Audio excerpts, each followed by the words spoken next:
made his winter White House, confirmed the visit through White House Press Secretary Sean Spicer. Spicer, briefing reporters today, said the visit is a testament to close ties between the U.S. and Japan.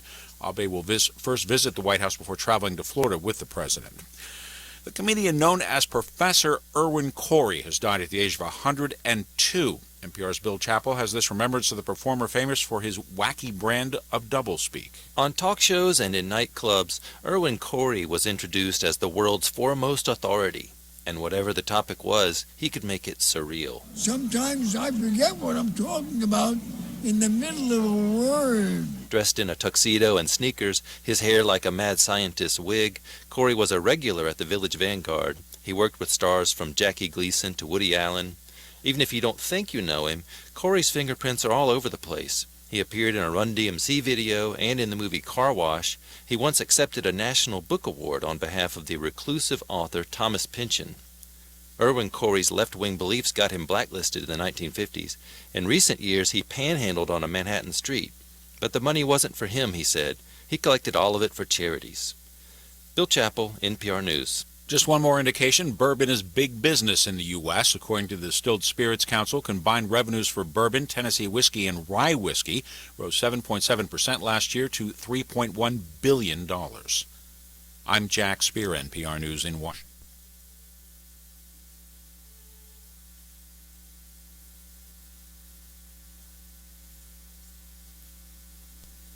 Imagine what it would feel like to lose everything. Your job, your home, your family, your dignity. This has happened to thousands of the men, women, veterans, and young adults we serve at Working Wardrobes. What do we do to help? We provide career development services, life skills workshops, job skills training. We provide the perfect interview outfit, and we get clients placed in jobs. Call Working Wardrobes, 714-210-2460. Donate, volunteer, invest, hire. Are you ready to tap into the power of social media to promote your business? It's easy to get social with Turn Up the Volume, the award-winning social media marketing professionals who know how to get results. Drive web traffic, boost sales. Get social today. Visit www.turnupthevolume.com. That's turnupthevolume.com.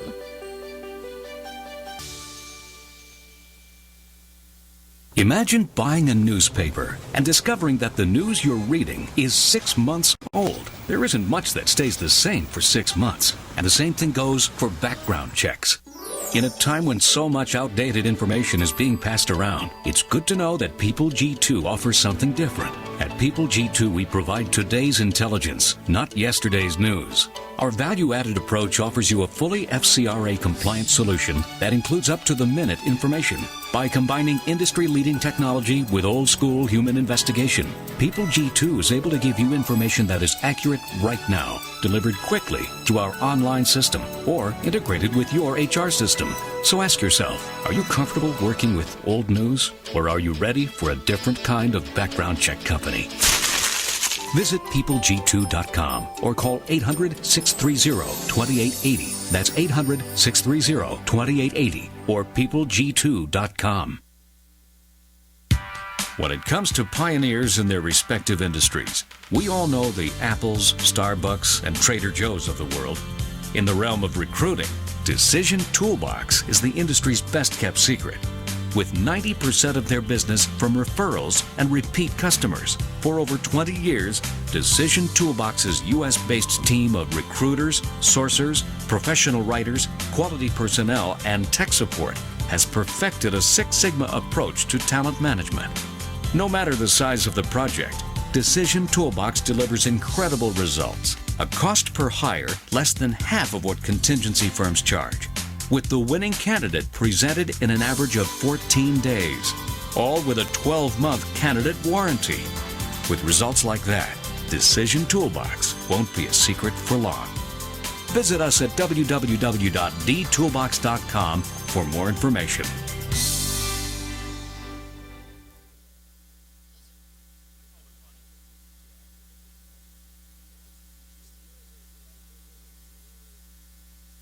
Imagine what it would feel like to lose everything. Your job, your home, your family, your dignity. This has happened to thousands of the men, women, veterans, and young adults we serve at Working Wardrobes. What do we do to help? We provide career development services, life skills workshops, job skills training. We provide the perfect interview outfit, and we get clients placed in jobs. Call Working Wardrobes, 714-210-2460. Donate, volunteer, invest, hire. You are listening to the Critical Mass Radio Show, Orange County's business talk show, focused on exploring topics of interest to CEOs who are leading middle market companies. With your host, Richard Franzi.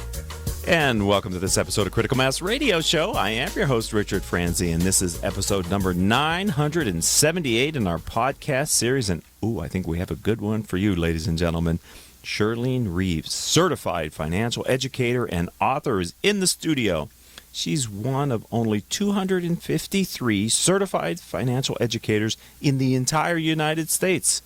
Shirlene helps others understand the importance of financial principles to enhance their knowledge of the economy, something I'm very interested in talking to her about here in a minute. Her experiences in finance, as well as her background in being an author of the Wealthy Woman magazine, helps guide entrepreneurs to grow their visibility and profitability. Shirlene joins us today to talk more about the missing piece that plummets entrepreneurs into failure. Shirlene, welcome to Critical Mass Radio Show. Hi, Richard. Thank you so much. I appreciate it. I'm excited to be here. I am too. I think we're going to have a fun time on the podcast and the radio show here on octalkradio.net. So let's start with an interesting story. Do you have something, can you share with our audience an interesting story that kind of talks about the path that got you from where you are to where you are today? Oh, I can. And I'll just start it right at dumpster diving. There was a place in my life when I had two young boys, and I was standing in front of a dumpster because somebody had told me that was a good way for us to get food. And I watched people dive in and out of there, and I just couldn't do it. And, I thought to myself, there's all these great watermelons in there. And I thought, why can't one person just go in and hand out all the watermelons? See, there's my systematic mind. Yes. Instead of Teamwork. everybody having to go in and get one. It didn't make sense to me at all. But then, I got this message in my head that just said, this is so easy. What happened was I went through a divorce, and I ended up with two small children and only 15 cents to rub together. Wow. And then I just got this message in my head that says, you don't have to do this. You've still got rice and beans in the trailer, so go back and eat the rice and beans and get a friggin' job. And that's what I did, is I got a job, and so here I am today, and I went on to build a multi-million-dollar business. I bootstrapped it from zero to millions. I had a $250,000 payroll every 2 weeks. So you're comfortable telling people about your humble and challenged time in your life, yes? Yeah, absolutely. I believe that it's all in our mind. And if we think we're poor and we think we're never going to climb out of the worst time in your life, then you won't. But if you think you will, you will. So the power of the thought, huh? Yes. And I was trained by Wayne Dyer and Ram Dass on Maui. Okay. And one of Wayne Dyer's favorite phrases is, when you change the way you look at things, the things you look at change. Wow. And I just had to change that perspective and know that I wasn't going to be in that place. Do you think you had to hit, obviously you did, what I would think would be pretty close to the bottom? Oh, it was as far down as I could go. Right. Yes. You had to get there before that voice in your head gave you the message that you needed to hear that changed your life. I really think so. And also my youngest son looking up at me and saying, Mommy, I'm really hungry. Oh, my God. That's just... And I just have chills just thinking about it. Exactly. It was one of the most painful times in my life. Yes. But I knew I can do it, and I just pursued it and kept moving forward. And if you just put one step at a time, one foot in front of the other, you'll get there if you believe you can. Yes. It's not about me, it's about you. But I ran one marathon because I never thought of myself as a runner. And the lesson that I learned from running that one LA marathon was just that. Put one foot in front of the only thing you can do is put your foot down. Exactly. And then put the next foot down. Exactly. And put the next foot down. And just keep doing that until I saw that finish line, and then it was like, okay, I think I can finish. Right. And even in business, it's just baby steps. If you just do one thing each day, you'll get where you want to go. Amazing. How do you help other entrepreneurs from having to get as far down to get up. You know what I mean? It's empowering to hear your story, but it would be nice if you didn't have to get that far down to get to summon whatever it was that inspired you to change your life. Right. And so how do I help them? I paint the vision. I paint the vision and what their talents are, and I start by what is it you really love to do? Okay. Because so many people have been displaced and laid off, and they're trying to reinvent themselves, but they have so much talent in their background, they don't know where to begin. So you begin with, what do you love to do? What's your favorite thing to do? What are you excited to get out of bed and do in the morning? Mm-hmm. And some people can't even tell me that. So I tell them, go and think about it, and then come back to me, and we'll pull it out of you once you've figured out what excites you when you get out of bed in the morning. So this is the first time, ladies and gentlemen, in the spirit of full disclosure, that I've met Shirlene. We did not know each other before you came into the studio, right? We're getting to know each other here. Yes. But I sense you're a serial entrepreneur. Oh, yeah. And that you have multiple revenue streams, some passive, Absolutely. some active. Yes. Okay. So what in the tease, I said you're one of 253 certified financial educators. Mm-hmm. Do you love finances? Is that why you put the commitment to become so differentiated in this space? Or what drove you to get this certification that few others have gotten? You know, finances is a talent. It's not something I love, but I love seeing people flourish. And when you become a certified financial educator, it's one of the hardest designations I've ever gotten in my life. And I have college degrees, I have a master's, I've got it all, okay? But this was the toughest. And because I am certified by a consortium of universities, colleges, and I'm able to teach in universities, and I also go on business campuses to teach. And what that does is it helps individuals learn the simple principles for business and also the simple principles for increasing wealth in their life. So I don't just work in the market specifically, I work in the whole house. So I find it interesting that being a capitalist society and a free market society, that we don't seem to have a very good understanding of economics and finances. Mm-hmm. And it's sort of, you sort of would benefit if you knew more as a culture. Yes, Right. absolutely. Absolutely. And my hope is, I've got it on my TV show. I come on shows like yours and talk about it here. And my hope is that people will learn the easy principles so that they can make their own decisions. And then they don't go down with the market. Okay. That's what I'm trying to alleviate. Okay. Because that would be really good, right? Absolutely. If you didn't have that stress. Yes. Yes, it's really hard to make up stuff you lost, isn't it? It's hard to gain it, but it's really very difficult. And you know, every time the market goes down and they say, oh, you lost 100 points, oh, we lost 200 points, Right. and then the next day they go, oh, we made up 200 points, people don't understand that that is money. And what happens, get it, right? Yeah, right. That's why they call it points. They don't want to say, oh, you lost this much money. Right. So they say, oh, you lost 200 points. But the problem is that it eroded away, just like the waves coming in and taking the sand out. It takes your money out every time it goes down. And you have to more than make up that 200 points to make that money up. Yeah, it's not one for one, is it? Not at all. Wow. And do you find in teaching successful entrepreneurs, they understand, or are you helping them, as even though they've built maybe a successful company, do you find they still can benefit from financial education and planning? They don't get it. All they hear is what their financial planner or their financial advisor says, and that's only about the market. It's not looking at insurance. It's not looking at, gee, could I refinance my car and pay less on my car? How do I keep the money in my pocket? That's the whole goal, is to keep more money in your pocket. Can we ring a gong, Paul? Do we have a gong? We have a teachable moment gong here on Critical. And the audience knows that when they hear that was something that if they weren't quite listening to it on the podcast, to skip back and pick up the point that you just made. Good. Can I give you another tip for the gong? Yeah. Okay. One of the things I'm trying to share is to make sure that this year that you pay your taxes. Please pay your taxes. Don't just put it in a 401k or put it in a SEP IRA. Pay the taxes. And the reason I say that is because we're at the lowest tax bracket possible right now. And they're going to raise the taxes, and we never know what they're going to raise them to. You think the taxes are going to go up? The percentages are definitely going to go up. Who's going to pay for the deficit? I don't know, but we have I thought the election sort of said we're going to have lower tax brackets. Yeah, right. Uh-huh. You don't believe it? No, because the lowest has been since 2006. It's been 25%, and people keep putting money in their 401k, and when they become 65 or 75, whatever, because we're getting older and older with regard to when we take it. Right. We have no idea how much we're going to pay in tax. We're completely blind. In all of your training to become a certified financial educator, did the debt and deficit, was that a part of the education that you got? And oh my gosh, yes. Is it surprise you that nobody talks about it in this? Yeah, well, what are we going to talk about? What can we do? Have you ever gone on the internet and looked up the debt clock and how fast it turns? I hate that thing. It's awesomely scary, scary. It is. Yeah, it's terrifying. overwhelming. Exactly. Yeah. Exactly. And that's why they keep having to raise the debt ceiling, right? Yes. They have to keep printing more money, which makes our money worth less.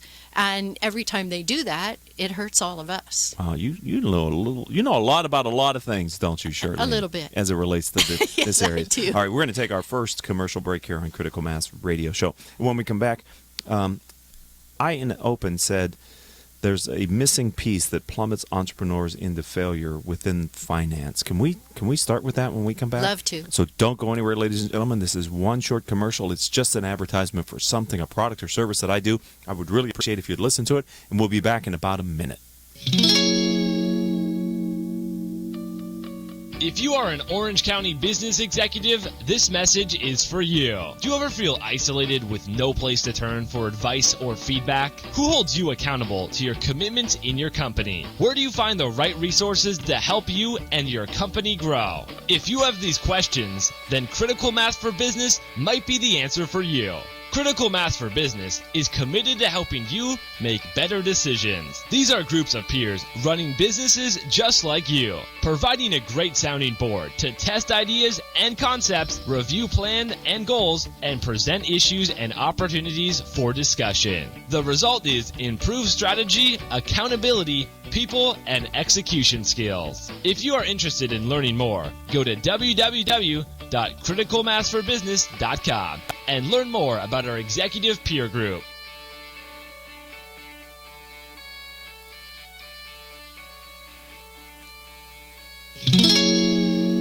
Welcome back to this edition of Critical Mass Radio Show. I am your host, Richard Franzi. All of our shows can be heard anytime on iTunes, Stitcher, Spreaker.com, several hundred former guest websites whose CEOs have been on the radio show and they've put the player on their show. Simply type in these 4 words in your favorite podcasting software to subscribe to our weekly shows. Those 4 words are Critical Mass Radio Show. And like magic, you'll start getting our weekly downloads, and hopefully you will become a regular listen to the program.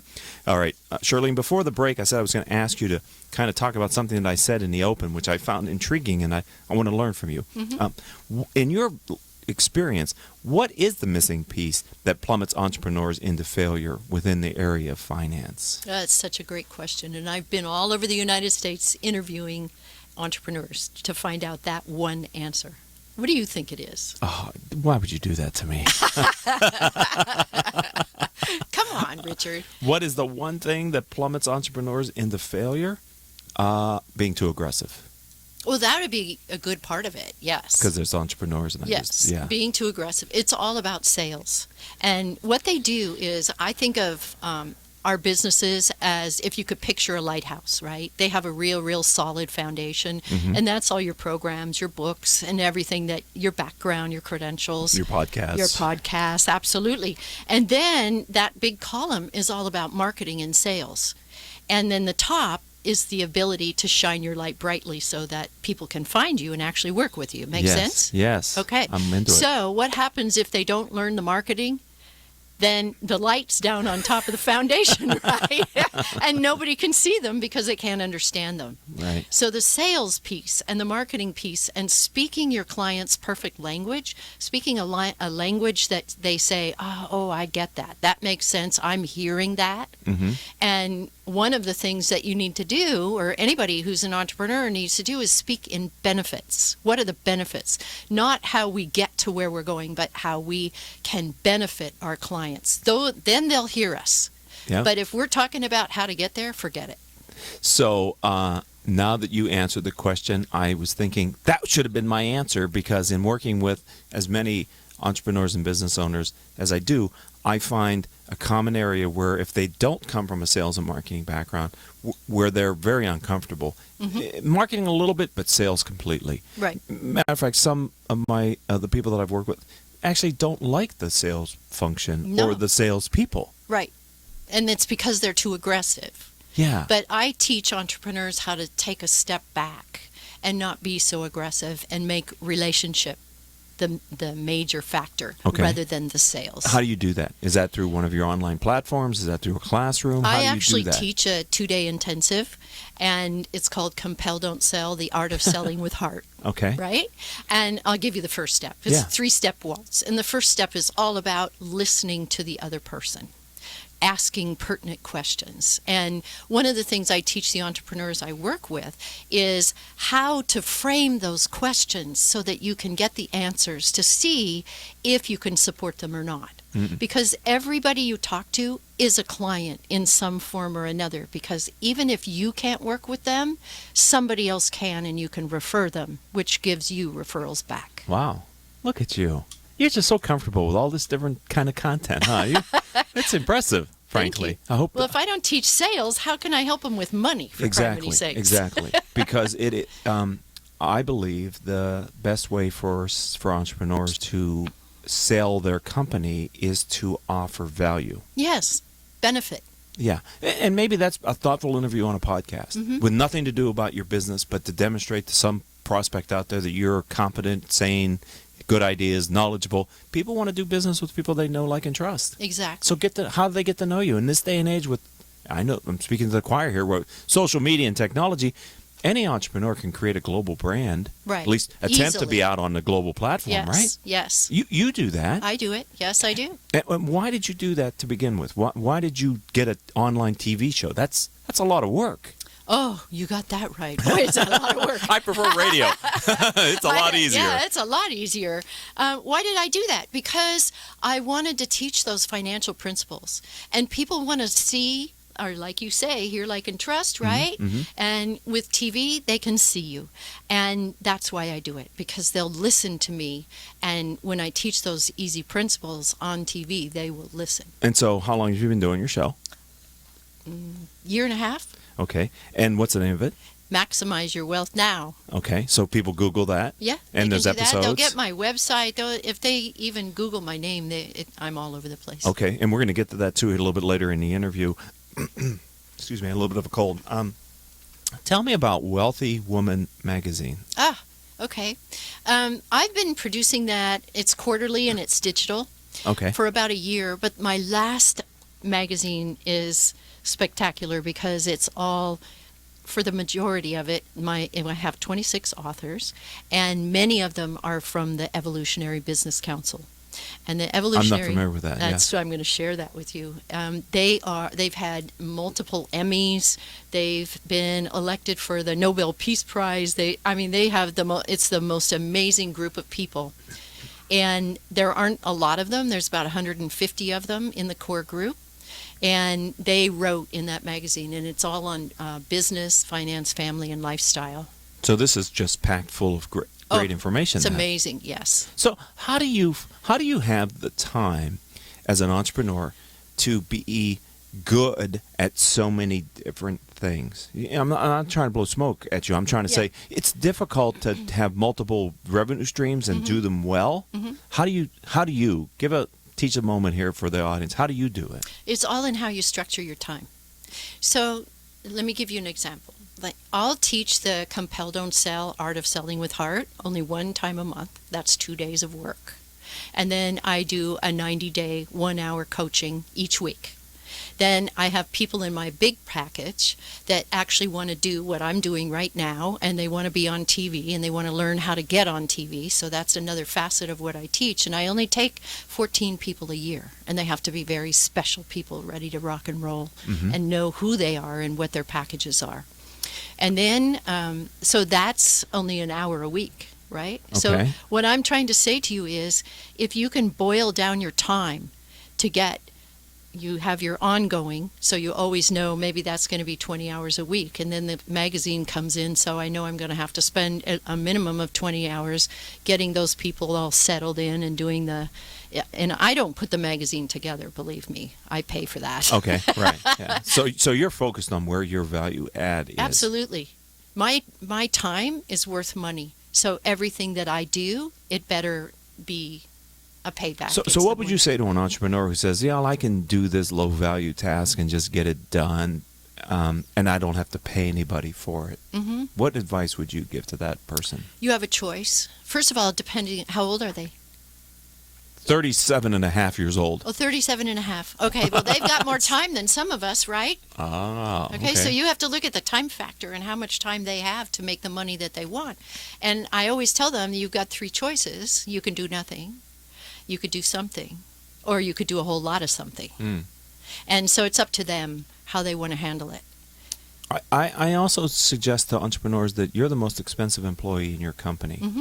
You shouldn't be doing low-cost activities. Mm-hmm. Would you pay somebody your rate to do that? No. Well, then why are you doing it, right? Yes. You should be doing high-value activities, and because it's the entrepreneur's dilemma, as I think of it. You're big enough where you have a lot to do, but you're not feeling comfortable enough that you could pay people to do the things so that you could release to go do more. That's the big hurdle right there, Richard. That's the hard part, is seeing past the end of your nose. Right. And it's like I said, if you want to do all of your marketing and you want to create your own website, is that what you're excited about, getting out of bed in the morning? No. Of course not. Right. And then so it feels don't do like drudgery, right? And then they stop doing it because they're having to do too many things, the stuff they don't like. And that's another problem, is because they don't know the steps to take in their business. So they go out and get a website and they go out and get business cards and they think they have a program, but they haven't yet figured out how to market or sell it. So how long did it take you to figure out how to do your 2-day sales training boot camp kind of thing? I mean, you had the idea. 3 years. It took you 3 years. 3 years. Okay. To really fine tune it. You know why? Is because I do it on Zoom. It's nice. a 2-day intensive on Zoom. So I've got one coming in from New Zealand and Canada. They come in from all over.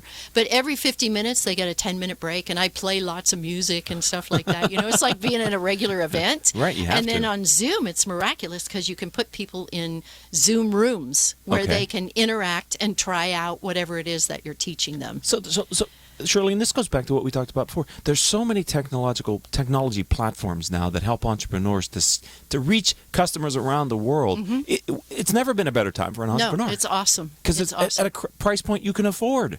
Exactly. This Free. stuff- Zoom is free. Can you afford that? That's a great price. There's no reason why you shouldn't be doing Zoom rooms. And people get to do it at home. Right. They don't have to pay for a hotel. The person that's doing it doesn't have to pay for a big hotel room and all that expense. And you don't have to go out and eat. You can eat at home. And it saves them a ton of money. And they don't have to fly anywhere. So it seems like to me, as I'm learning who you are, Shirlene, that you're the kind of person that looks around and sees good ideas that the people are doing, and you sort of chalk those away and think about, would that work for my business? Mm-hmm. Or no, it's how can that work for my So business? that's the question. Yes. Paul Gonger, ladies and gentlemen. We're going to restate that so you don't have to go backwards. What questions should they ask themselves? It's how can that work for my business? And another thing is, don't chase the shiny object. Don't run after the next thing and the next thing and the next thing. You mean I need to have a YouTube channel and Oh, a my Facebook gosh. Live? And Yeah, right? exactly. Or don't take class after class after class. Finish one class, put it into practice, then move to Get the a next return one. on it. Yeah, Yes. yeah. And make sure you always have a coach. You have to always. Even I have 2 coaches. Okay. So always have a coach, because there's always somebody that knows more than what you know. You're speaking in my choir. I believe in the power of social learning, right? Mm-hmm. I have these CEO peer groups here in Southern California for businesses because I think you can learn so much from just being Yes. in a room with other people who have different experience than And you could do it on Zoom. And you could do it virtually. That's right. Yes. Okay, Shirlene Reeves, if someone wants to learn about all the things you do, is there one place that you would think they should start to learn your brand and understand what you do? Sure, they can go right to my website. It's easy. Maximize your wealth now. Right now. Okay. Maximizeyourwealthnow.com. Would you come back at some I'd point in love the to. future? Because I feel like we've just started this. You've only scratched the surface? Just scratched the surface I think with you're you. probably right. All right, then. Well, thank you for being a friend of the program. You're certainly welcome. I'm And glad to be here. Welcome to the Critical Mass community. Thank you. I appreciate the commitment I and look time. forward to getting to know some of your listeners. That'd be great. All right, ladies and gentlemen, that's going to do it for this episode of Critical Mass Radio Show. I'd like to thank our engineer, Paul Roberts. Our producers are Crystal Nunley, Joan Park, and Haley Stern. I'm your host, Richard Francie. If you'd like to learn more about the radio show or the CEO peer groups that I lead, check out my website, criticalmass4, spelled F-O-R, business.com. And until our next show, I hope all of your business decisions will move your company in a positive direction. You have been listening to Critical Mass Radio Show Business Talk Show, focused on exploring topics of interest to CEOs who are leading middle market companies. With your host, Richard Francie.